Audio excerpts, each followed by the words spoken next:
Hello everybody, this is Unit 7, Big Idea 2, Trigonometry on any triangle. The I can statements that go along with this big idea is I can determine unknown sides and angles of any triangle using the law of sines and law of cosines. And I can solve problems involving indirect measurements and triangles with variable lengths. So this video here is to show you how to use this document here, solving a non-right triangle. And this document here basically is going to organize our work in these columns here. So it makes it a lot easier for us to solve these types of problems in this column over here. Now this video is not intended to teach you what law of sines is, law of cosines is either. Hopefully we know that before coming into this video, because we're going to apply these and use them here. So if you're not familiar with what law of sines are or law of cosines are, you should watch some other video to learn what those are first, so that you can know what we're talking about. So let's get going, showing you how to use this document here. I'm going to start with a sketch of a non-right triangle over here. This is going to be triangle A, B, C. And I'm going to give you a couple angles and sides here. We're going to show you how we organize our work in these columns. So it makes it a lot easier for us to solve over here. So I'm going to give you angle A here. This is 42 degrees. I'm going to give you angle C here is 47 degrees. And I'm going to give you the side length AC. I'm going to say this is 18. All right. So this is a sketch of our non-right triangle right here. And we're going to use these columns here to help us solve it.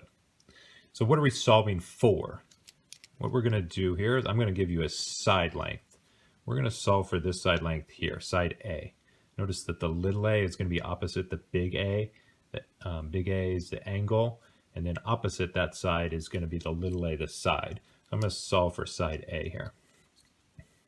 The known information, these are trig congruencies, side, side, side, side, angle, angle, or angle, angle, side. In this case, I have an angle, a side, and an angle. You notice that the side is enclosed in between the two angles. So this is angle, side, angle. So I'm going to circle that there. Okay, so knowing that we have angle, side, angle, based on our knowledge before this, we should know that we need to use law of sines to solve this problem. Law of sines is the easier of the two, law of sines or law of cosines. So anytime you use law of sines, it's a lot easier to solve than law of cosines. So these top two, side, side, side, and side, angle, side, those are for law of cosines. So in this case, we can use law of sines. So let's get to solving this thing. So law of sines, I'm going to write here. I'm going to use sine A over side A is equal to, I'm going to use angle B and side B. So sine B over the side length B. Now remember, I'm going to solve for this little a right here. This is my unknown. So let's start plugging some things in. So I'm going to go right here. Sine of angle A. Angle A is a 42 degrees. Over my side A is A, that's my unknown, is equal to the sine of angle B. Now it looks like I don't know what angle B is, but remember, if I know two angles of a triangle, then I can figure out what the third angle is, because they always add up to 180. So I'm going to use my calculator here just to make sure. Since these three angles will add to 180, I'm going to go 180 minus these two angles, minus 42 and minus 47, 91. So angle B is actually a 91 degree angle. So I'm going to put that right here. It's actually very close to a right angle. So now I can use that angle right there for my angle B, 91 degrees, over my side length B. Opposite of this angle is my 18. So notice I have one equation right here and one unknown. This is my side A I'm solving for. One of the easiest way to solve this is to cross multiply. So what I'm going to do is I'm going to take my sine 42 times my 18, bring it down here. My sine 91 times A and bring it down here. Let's set up my equals here. My sine 42 times 18 comes to this side of the equation. 2 degrees times 18. And my sine 91 times my A is on this side of the equals here. So sine 91 degrees times A, oh, that looks like a 9, that's actually an A, is on that side right there. Now this is a little more user-friendly. So I'm going to be solving for this value A here. I have sine of 91 degrees times A is equal to sine 42 degrees times 18. So to get A by itself, I need to divide both sides by my sine of 91 degrees. These will cancel. And A is going to equal all this. And this is where it turns into calculator time, because we do not know how to do that. So I'm going to do, I always like to put, if there's a lot of things in my numerator, I like to put in parentheses. So I'm going to start with the parentheses, sine 42. I'm going to check that I'm in degree mode real quick. So mode, notice that I'm in degree mode, so that helps. So sine of 42 times 18. I'm going to close my parentheses, and then I'm going to divide by my sine of 91 degrees. And there is my A value. 12.05, because that 4 is going to round up. So that is my length of side A. And if I look back at my triangle here, if this is an 18, then that kind of makes sense that that would be about a 12.05. So I like that answer. Okay, let's move on to a second one. I'm going to do another triangle here. It looks the same, but I'm going to make the numbers different, obviously. Again, I'll make it triangle ABC. And this time I'm going to give you 3 side lengths. So I'm not going to give you an angle. So I'm going to make this a 7, an 8, and a 9. And what are we going to solve for? So I know the 3 sides, and I'm going to solve for an angle, obviously. Which angle? I'm going to solve for angle A right here. What's the known information? Side, side, side. I know all 3 sides, so I use side, side, side. Now, when we have side, side, side, we have to use law of cosines, even though it's harder to use mathematically. When you have side, side, side, and side angle side, you guys have learned this before, that you need to use law of cosines to solve this triangle now. So let's use law of cosines. If I'm going to solve for angle A, I'm going to use the equation for law of cosines that starts with a squared. So a squared equals b squared plus c squared minus my 2. Since I started with a, it's going to be b and c cosine a. You notice in the law of cosines, whatever side length you have here is also your angle out here. So since I'm solving for angle A, I started with my side length A. That's how I know kind of what to start my equation with. So from here, I have all of these values here I can plug in, and I'm going to be solving for angle A. Okay, so let's use what we have in the triangle and plug some stuff in. So opposite of A, side A is actually a 7 squared. Opposite of the angle B is the 9, so that's B is 9 squared, plus C squared, C is the 8 squared, minus 2 times B, B is the 9, times C is the 8, times our cosine of angle A. All right. So you can see probably now why this equation is a little bit harder mathematically, because there's a lot more numbers and stuff to plug in. But we do have one equation here and one unknown over here, so we can solve this.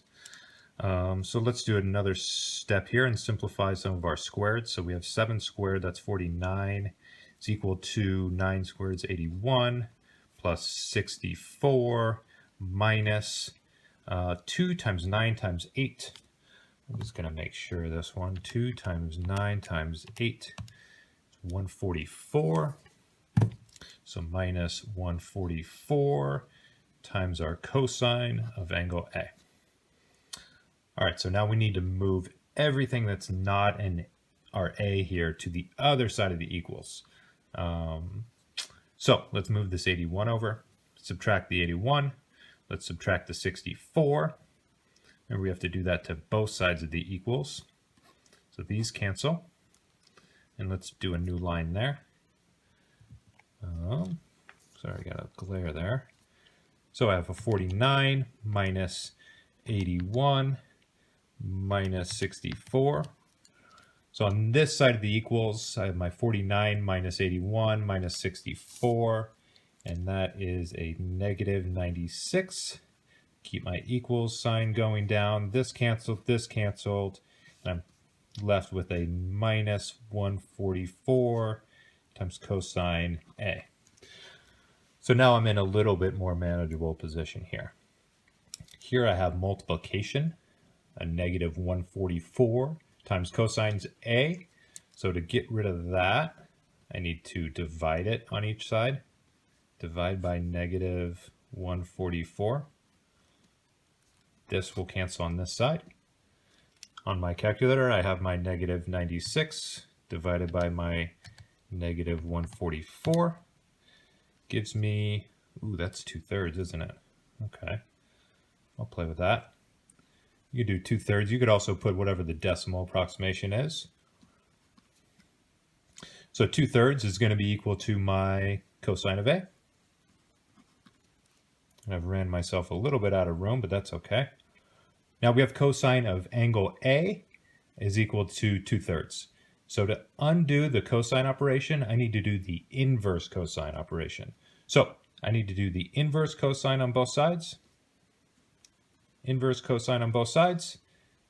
Inverse cosine times my cosine will cancel,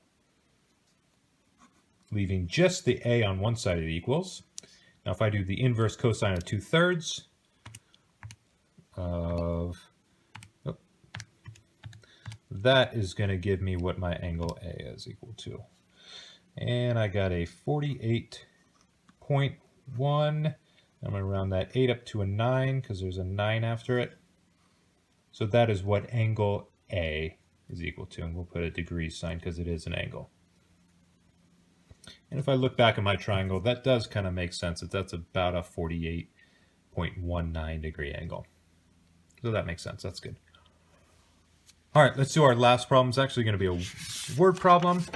I'm going to read this right here. Isabella and Dave are standing 50 feet apart with a flagpole somewhere between them. Isabella looks up at an angle of 38 degrees to the top of the flagpole, while Dave looks up at an angle of 54 degrees to the top of the flagpole. How far is Isabella from the top of the flagpole?